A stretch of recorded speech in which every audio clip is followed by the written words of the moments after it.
it's one thing to have a legal right, but it's another thing to have a practical outcome from that legal right. There's a case pretty recently in the federal court, which is Fuji Holdings.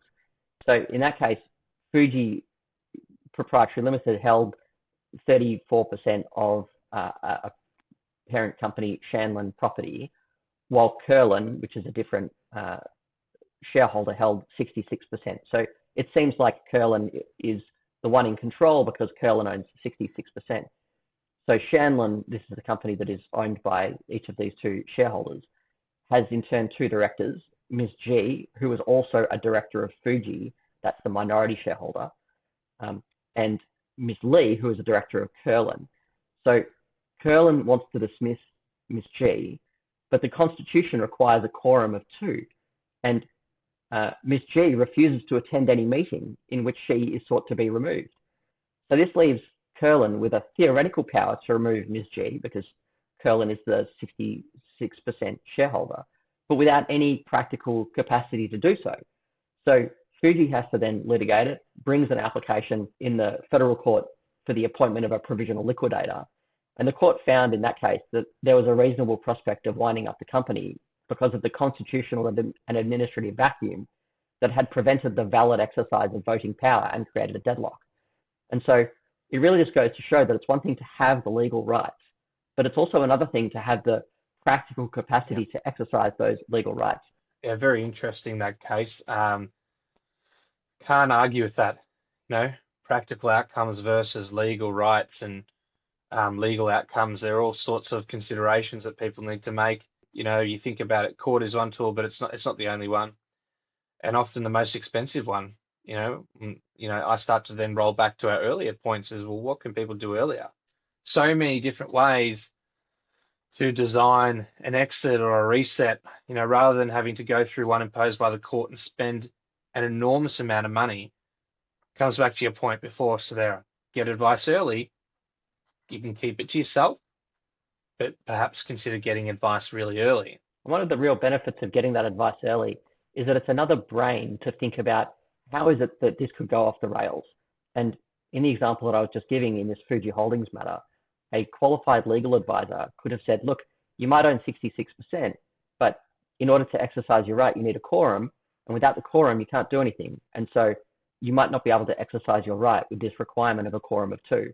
Why don't you have a conversation now about whether or not a quorum of two is really necessary in circumstances where you're a majority shareholder anyway?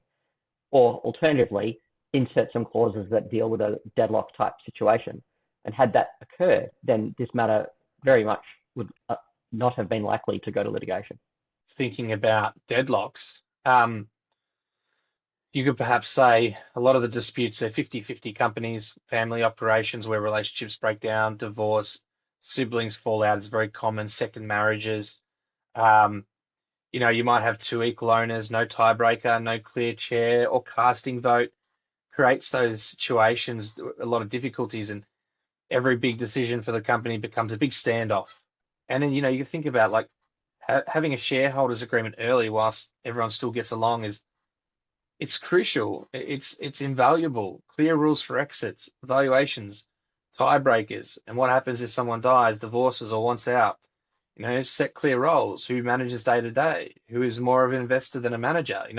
These are the things you need to think about, because when it comes to deadlocks, the last thing you want is ending up being one of the parties in the case that you described, Svera, and who would know how much money they spent on that case? It'd be enormous just to get to a trial. Yeah. Even if you've got two people who are in perfect agreement with each other and there's no possibility of a dispute arising, when one of those people passes away and their share is left to their children, maybe their children don't take the same view. Or maybe you have one shareholding that is now divided any number of ways, and you've got all of a sudden people who are not seeing eye to eye on the direction that the company should take. And so that proper documentation and that early advice is really future-proofing the company to avoid these sorts of disputes arising, which may not necessarily be disputes arising under the principal shareholders, but shareholders who come later as a result of the product of estates being passed down. Excellent point as well, Svera. And that comes into the family and relationships that we've touched on. And I think, look, I I think one thing that people do need to be aware of is when they actually do need to go to court. And, a kind of things that I think about when someone actually does need to go to court is when it's gone too far. What are the main legal levers when it really can't be resolved around a table? And the things that come to my mind is clear, unfair, and oppressive conduct applications. Although what's clear is not always clear in the law. Um, Asking the court to step in where the way the company is being run is unfair to someone as a shareholder. You may be able to get orders to inspect company documents so you can actually see what's happening with the money and decisions. That could also be part of discovery in a proceeding as well, under the court rules. So, these are serious steps. They're expensive. They're time consuming. And sometimes the only way to break a deadlock or stop ongoing harm is to actually understand when you do need to commence a proceeding and put all the other things to the side because it's just not appropriate at that point in time. And sometimes the shadow of the court is enough to resolve a dispute that is otherwise seemingly unresolvable. Once the lawyers have each exchanged letters and proceedings have commenced and everyone has to show up for the first hearing, all of a sudden, sometimes cooler heads can prevail when everyone realizes just how expensive this is going to be. People are prepared to agree to things that they might not have originally been perfectly happy with, but then nobody's perfectly happy in a settlement, but everybody walks away without having to spend eye-watering amounts of money on seeing a matter through, to a fully contested hearing. And that's right. And that's exactly right. The shadow of the court, I love that, Severa, because quite often matters will settle not just with the shadow of the court, but on the court steps.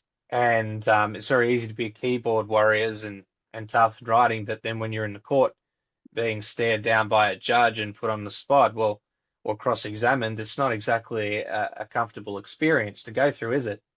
It can really highlight the weaknesses in your own case when you're finally there, ready to go to trial, and you know where the strengths and the weaknesses are of each side. And so it's not uncommon for matters to settle on the steps, as you say.